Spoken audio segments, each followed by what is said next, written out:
नमस्कार, खेल जगत की खबरों में आपका स्वागत है। मैं हूं मनोरंजन भारती। पेरिस ओलंपिक खत्म हो चुका है, खिलाड़ी अपने देश लौट आए हैं और पेरिस ओलंपिक में रेसलिंग में अमन सहरावत ने ब्रॉन्ज मेडल जीता है। 57 किलोग्राम कैटेगरी में भारत के स्टार रेसलर अमन सहरावत का मुकाबला प्यूर्टोरिको के डेरियन क्रूज के साथ हुआ। अमन सहरावत दिल्ली के छत्रसाल स्टेडियम के पहलवान हैं और अब छत्रसाल स्टेडियम से अब तक 5 पहलवानों ने कामयाबी हासिल की है। पेरिस से लौटते वक्त उनसे बात की हमारे सहयोगी विमल ने। पेरिस से लौटते हुए इस वक्त हम हिमालय की पहाड़ियों के ऊपर हैं और हिमालय जैसी कामयाबी हासिल की है अमन सहरावत ने। छत्रसाल स्टेडियम के पहलवान हैं। अब तक उस स्टेडियम से 5 पहलवानों ने कामयाबी हासिल की है। अपने आप इंस्टीट्यूशन है और अमन जाते वक्त तो लोग आपको उतना नहीं पहचानते थे। आते वक्त मैंने देखा एयरपोर्ट पे रोक रहे हैं, जहाँ लोग ऑटोग्राफ ले रहे हैं। ये अलग फीलिंग है। ये तो बहुत अलग फीलिंग है। थोड़ा तेज बहुत अच्छा लग रहा है ये करके देश के लिए मेडल लेके, और जो ये देशवासियों का प्यार है, ये फोटो ले रहे हैं, जो ये सब कई बच्चे आते हैं ऑटोग्राफ लेने। आपको याद है 5-6 साल पहले आप पहली बार जब हवाई जहाज पे चढ़े थे? याद है 2018 में कैरेट वर्ल्ड चैंपियनशिप में गया था मैं क्रोएशिया, जब सबसे पहले हवाई जहाज में चढ़ा था।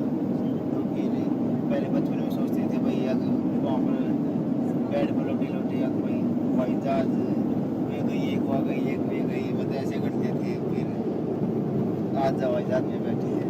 और ये भी सपना था कि हवाई जहाज में चढ़ के जाना ओलंपिक्स के।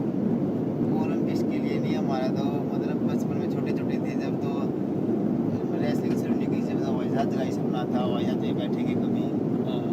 फिर तो भगवान ने दिया। बिल्कुल, अब तो आपके साथ रेगुलर होगा। अभी आपको बहुत कई बार जाना होगा। अभी जब आप जीत गए, अगले 2 दिन आपने क्या किया? क्या टीवी देखा, क्या सीरियल देखा, यूट्यूब पे क्या देखा, क्या खाए? मैंने आपको आइसक्रीम खाते देखा, बहुत अच्छी आइसक्रीम आप खा रहे थे। रेगुलर खाते हैं आप आइसक्रीम? नहीं, वो मतलब 2-3 महीने से वेट की उससे वेट तो मेंटेन मतलब करने के लिए। हाँ, तो मतलब कुछ मीठा, कुछ आइसक्रीम, मतलब जो ऐसे प्रॉब्लम करे थोड़ी बहुत, वो कुछ खाई नहीं, तो एक अंदर वो नहीं होती। हाँ भाई वजन खत्म होने के बाद खाते हैं चलो सब कुछ, तो जब खाई थी आपके साथ मैंने खाया था वहाँ पे छत्रसाल स्टेडियम में, रोटी घी लगी हुई रोटी और दाल जो है। तो अब तो उसको खाने का थोड़ा अर्ज हो रहा होगा कि जाके खाएंगे, अभी दोस्तों के बीच बैठेंगे। हाँ, मतलब काफ़ी दिन हो जाते थे, ऐसा लगता हाँ भाई रोटी राटी खानी पड़ती है दोस्तों के बीच में, तो खाएंगे तो बहुत अच्छा। उसका अच्छा एक चीज़ बताइए, जैसे अभी आपने कहा कि वेट कम करने वाला, तो आपकी विनीश दीदी से बातचीत हुई थी बाद में, पहले इसके बाद जब आपका कंपटीशन हो गया उसके बाद बधाई तो दी होगी उन्होंने? बधाई तो दी थी, बस वैसे ही पूछी थी कि हाँ भाई ठीक हो नहीं, अच्छा है सब। वो ठीक है कि नहीं? आप तो ठीक है। हाँ वही तो। हाँ, वो ठीक है कि नहीं हाँ बेटा? वो ठीक है जी। ठीक हो गई है। हाँ। हाँ, अभी उनका हम लोग वेट भी कर रहे हैं। वो पहले तो था कि किसी फ्लाइट से जाएंगे, लेकिन अब लग रहा है किसी और फ्लाइट से आएंगे। एक जो वेट मैनेजमेंट का जो इशू हुआ, आपने 4.5 किलो वजन कम किया था। 3.5 किलो गया, 4.5 3.5 था वो। तो फिर मैं 3.5 किलो 10 घंटे लगे जब करने में। 10 घंटे कर लगे। क्या करते हैं? जैसे मैंने तो देखा आप लोगों को, लेकिन आम दर्शकों के लिए बताइए। रेनकोट, साइकिलिंग, क्या करते हैं आप? मतलब वो रेनकोट में होता है वो एक वेट लॉस करने का, हाँ। वो पहन के रनिंग करते हैं, साइकिलिंग, काफ़ी मेहनत है, सारी करनी पड़ती है। लेकिन 2.5-3 किलो, 3-3.5 किलो, 4 किलो भी आदमी पहलवान कम कर सकता है एक दिन में। हाँ, करने तो वो करते हैं, मतलब वो तो वेट देखता है भाई, जो ऊपर हैवी वजन है वो ज़्यादा भी करते, और जो निचले वजन के हैं वो कम भी करते। तो वो देखते हैं भाई किसका कितना, पहले कितना रहता था, अब कितना। एक मैंने आपके जो UWW के प्रेसिडेंट है, मैंने उनसे बातचीत की थी और मैंने उनको बोला कि साइंटिस्ट वगैरह से मैंने बातचीत की है, डॉक्टर से बातचीत की है। हर 2 दिन लगातार वेट ऊपर करना, नीचे करना, इसमें आपको चेंज लाना चाहिए, क्योंकि ये मानवीय नहीं है, ह्यूमन नहीं है। आपको क्या, उन्होंने बोला था कि स्लाइड चेंज करने की सोचेंगे, लेकिन आपको क्या लगता है इस नियम में बदलाव की ज़रूरत है? ज़रूरत तो नहीं नहीं, दुनिया भर के पहलवानों के तौर पे भी जरूरत है इसको। अगले दिन अगर हम वजन पहले दिन स्तावन दिखाते हैं तो वो स्तावन किलो एकदम थोड़ी लाते हैं, मतलब 20 दिन पहले से घटाना शुरू कर देते हैं। तो फिर वो 3-4 किलो 20 दिन पहले से शुरू करते हैं। फिर तो अगले दिन वजन दिखाना पड़ता है, वो एकदम बदल जाता है वजन 4 किलो।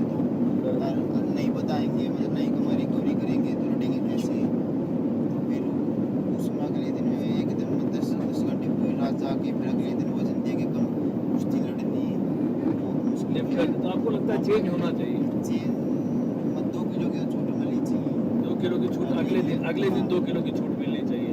तो ये पूरी दुनिया की ये एक इम्पोर्टेंट सजेशन है, पहलवान है बता रहे हैं। और मैंने कई पहलवानों से भी बातचीत की, इस नियम को लेकर सबको थोड़ी शिकायत है। और UWW के प्रेसिडेंट ने NDTV से बात की थी, उन्होंने कहा भी था स्लाइड चेंज करेंगे। एक कब जाते जाते बताइए, हिमालय देख रहे हैं, घर लौट रहे हैं, क्या बीता भी? थोड़ी खुशी दर्शकों से बात कीजिए। खुशी तो बहुत हो रही है जी, मतलब सब एयरपोर्ट पे इंतजार कर रहे हैं, तो फिर वहाँ जाके और अच्छा लगे। चलिए, और आपने मुझे कहा था 76 साल में जब मैं आया था आपसे बात करने कि मैं मेडल जीतूंगा। आप बहुत कम बोलते हैं लेकिन कॉन्फिडेंस से बोला था।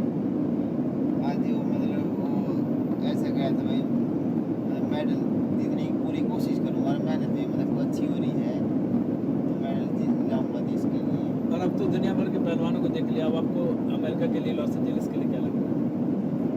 तो लग रहा है कि वे वहाँ पर और अच्छा प्रदर्शन करेंगे।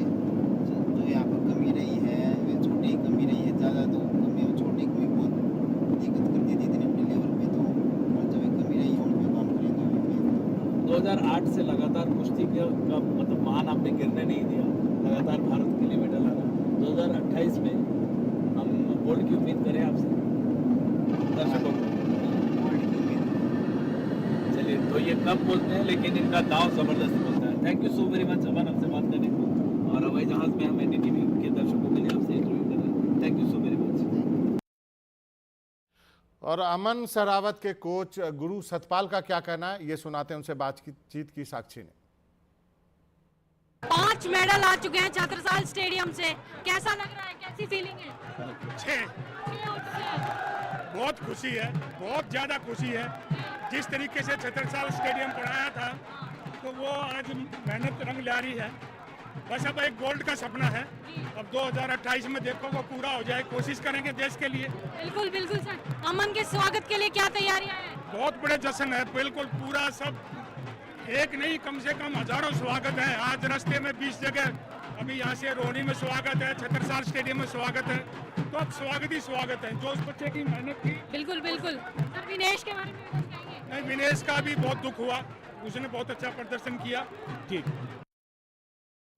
तो विनेश पर सबकी निगाहें, ये जो मुकदमा है जो विनेश गई है ट्राइब्यूनल में, उस पर आज फैसला होने वाला है, उस पर भी हमारी नज़र है। लेकिन चर्चा के लिए हमारे साथ जो ओलंपिक में हमने क्या खोया क्या पाया, अमित खन्ना हमारे साथ हैं। देश के फास्टेस्ट एथलीट रह चुके हैं, फॉर्मर 100 मीटर के रिकॉर्ड होल्डर रह चुके हैं, इंटरनेशनल एथलीट हैं। अमित खन्ना साहब, आपका बहुत बहुत शुक्रिया। हम आपसे ये जानना चाहते हैं कि अब ओलंपिक ख़त्म हो गया, अब इसको आप कैसे देखते हैं? मेडल की टैली भी कम रही, गोल्ड भी नहीं रहा, लेकिन मेहनत भी एथलीट करते हैं, सरकार भी सहयोग कर रही है, लेकिन मेडल नहीं, कहीं ना कहीं कुछ तो मिसिंग है। देखिए, सबसे पहले तो मैं ये कहूंगा कि 140 करोड़ का देश और हमारे 6 मेडल डेफिनेटली एक मैटर है कंसर्न का। और अगर आप मेरे से पूछेंगे तो मैं ये कहूंगा कि सबसे इम्पोर्टेंट एज जो है किसी भी इंसान की लर्निंग की, वो होता है बचपन। और अगर हम बचपन से किसी की आदत डेवलप करनी होती है तो जो आदत हम बचपन में डेवलप कर सकते हैं वो हम बाद में नहीं डेवलप कर सकते। महात्मा गांधी जी ने भी कहा था कि handwriting is set at an early age. तो स्कूल लेवल से हम लोगों को स्पोर्ट्स को प्रमोट करना चाहिए। आप एक सिंपल सी चीज है कि हमारा बच्चा 8 घंटे स्कूल में बिताता है, 12 साल स्कूल के पास है, क्या हम देश को चैंपियंस नहीं दे सकते? मैं तो एग्जांपल देना चाहूंगा DPS फरीदाबाद का, जिस स्कूल के आज की डेट में कम से कम 10 बच्चे हैं जो अंतरराष्ट्रीय स्तर पर देश को मेडल दे रहे हैं। रिदम जो अभी बच्ची ओलंपिक गई थी, DPS फरीदाबाद की स्टूडेंट है। अतः साजिद वर्ल्ड चैंपियनशिप जा रहा है, 7.5 मीटर की जंप लगाते हैं। श्रेयांश त्रिवेदी ने हमें पैरा एशियन गेम्स में मेडल दिया है। तो अगर स्कूल्स का कंट्रीब्यूशन हो जाए और सरकार कुछ एक ऐसी नीति बना दे कि जिस स्कूल से आप नेशनल चैंपियन निकालेंगे उस स्कूल को फला स्कॉलरशिप दी जाएगी, जिस स्कूल से इंटरनेशनल एथलीट निकलेंगे उस स्कूल को फला स्कॉलरशिप दी जाएगी, तो स्कूल भी मोटिवेट होंगे। जरूर। और जो बच्चा एक यंग एज में स्पोर्ट्स कर रहा है उसको अटेंडेंस की तकलीफ नहीं देंगे, कम से कम कि आपकी अटेंडेंस पूरी होनी चाहिए। ये आपने सही कहा। हम बहुत सारे ऐसे बच्चों को देखते हैं, हम जानते हैं कि वो बच्चा बहुत अच्छा स्कूल में कर रहा है लेकिन उसको एग्ज़ाम में पास नहीं कर पा रहा, फिर उसके लिए उसके माँ बाप उसको छुड़वा देते हैं कि नहीं आप स्पोर्ट्स में नहीं जाओगे। लेकिन अब यदि उसके बाद का क्या इंफ्रास्ट्रक्चर है क्या अमित खन्ना साहब, क्या हमारे पास वो इंफ्रास्ट्रक्चर है कि हम वर्ल्ड क्लास एथलीट पैदा कर सकते हैं या अभी भी उसमें काम करने की ज़रूरत है? भाई साहब, ऐसा है कि जब एक एथलीट एक नाम कमा लेता है तो सरकार और फेडरेशंस की इतनी बेहतरीन नीतियां हैं, टॉप स्कीम बना दी गई है कि आपको जो चाहिए वो मिलता है। लेकिन जो स्कूल लेवल से टॉप स्कीम तक पहुंचने की जो कड़ी है वो कड़ी मिसिंग है। वो एथलीट वहां तक पहुंचे कैसे? तो सबसे जरूरी ये है कि स्कूल लेवल पे स्कूल को स्पोर्ट्स को प्रमोट करना चाहिए। एक समय था जब मैं छोटा था तो हम हॉकी के इतने बड़े फैन थे, फरगट सिंह, मोहम्मद शाहिद, फर्नांडिस, हम लोग देख के नाम याद है आज तक हमें। लेकिन आज अगर आप देखें तो बड़ी विचारणीय स्थिति है हॉकी की कि दिल्ली के कितने स्कूल हॉकी को प्रमोट कर रहे हैं। धीरे धीरे पतन हो रहा है स्पोर्ट्स का। नेशनल स्पोर्ट्स है ये हमारे देश की, लेकिन कितने स्कूलों में ये प्रमोशन हो रही है। तो इंफ्रास्ट्रक्चर की डेफिनेटली कमी है और हमें ग्रास रूट लेवल पे काम करना पड़ेगा। हमें एक सीढ़ी बनानी पड़ेगी कि स्कूल से लेके टॉप स्कीम तक पहुंचने के लिए बच्चों को एक प्रॉपर सीढ़ी दी जाए ताकि उस सीढ़ी पे चढ़े और सीधा देश का नाम रोशन करने के लिए टॉप स्कीम पे पहुंचे। अमित जी, ये जो आपने बात कही वही बात जो है प्रगट सिंह जी भी कह रहे थे पिछले दिनों जब मैं उनसे बात कर रहा था। उनका कहना था मिनिस्टर बन के भी मैं कुछ नहीं कर पा रहा हूँ, इससे अच्छा तो मैं जब खेल को देखता था उस वक्त ज़्यादा मैं अच्छा कर रहा था।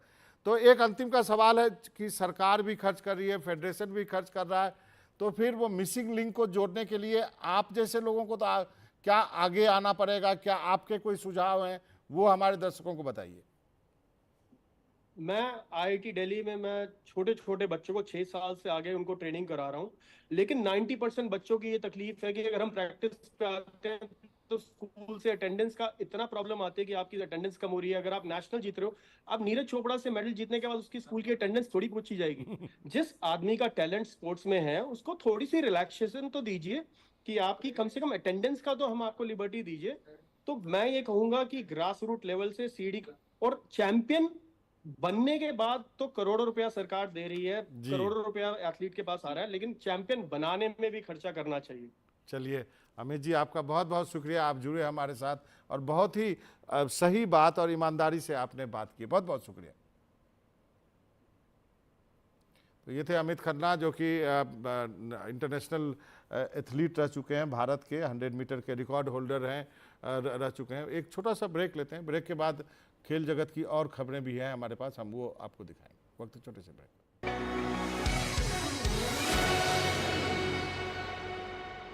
पेरिस ओलंपिक में ब्रॉन्ज मेडल जीतकर लौटी भारतीय हॉकी टीम के खिलाड़ियों का दिल्ली एयरपोर्ट पे भव्य स्वागत हुआ। पीआरसी जेस, अभिक जैन, अमित रोहित दास और संजय आज दिल्ली पहुंचे। दिल्ली एयरपोर्ट पे बड़ी संख्या में लोग टीम के स्वागत के लिए ढोल नगारों के बीच भारतीय हॉकी खिलाड़ियों का स्वागत किया गया। खिलाड़ियों के स्वागत के लिए हरियाणा के गांव से भी बड़ी संख्या में लोग वहां पहुंचे थे। हमारे सहयोगी साक्षी की ये रिपोर्ट।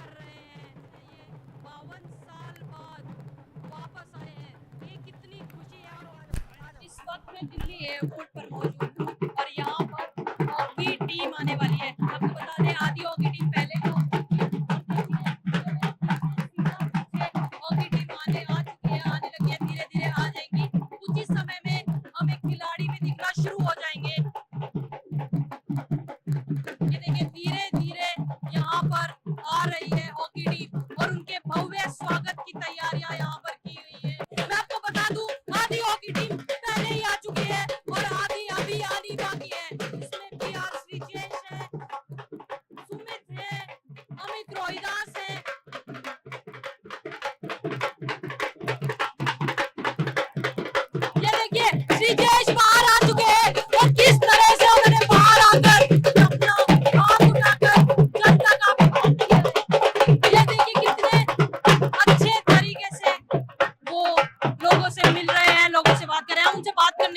कोशिश करेंगे। ये देखिए खुशी का पल भारत के लिए, ओलंपिक चैंपियंस है ये, 52 साल बाद वापस आए हैं। ये कितनी खुशी है और किस तरह से अपने मेडल्स को ये दिखा रहे हैं। बहुत खुशी हो रही है मैम, उम्मीद नहीं थी इतनी ज्यादा मैं आपने स्पोर्ट में 52 लगी। साल बाद डबल मेडल लेकर आए हैं, कैसा कैसा लगता है ऐसी टीम का हिस्सा होने में? बहुत खुशी होती है मैम, क्योंकि हमें जो हमारा ड्रीम था वो हमारा पूरा नहीं हो पाया, जो हमें गोल्ड जीतना था, लेकिन हम एटलीस्ट ब्रॉन्ज लेके आए हैं, तो वो हमारे लिए बहुत अच्छी बात है। तो घर जाके सबसे पहले क्या करेंगे? मैम फैमिली से मिलेंगे और चूरमा खाऊंगा मैं चूरमा खाएंगे, पार्टी वार्टी का पूरा इंतजाम है। हाँ पूरा इंतजाम है। बिल्कुल। तो देखिए ये थे अभिषेक हमारे साथ, हॉकी के स्टार प्लेयर, जो कह रहे थे कि घर जाकर चूरमा खाएंगे। जिजेश, जिजेश, घर जाके क्या करेंगे? घर जाके क्या करेंगे? अभी एक हॉलिडे है, उसके बाद वापस सोचता हूँ। Farewell celebration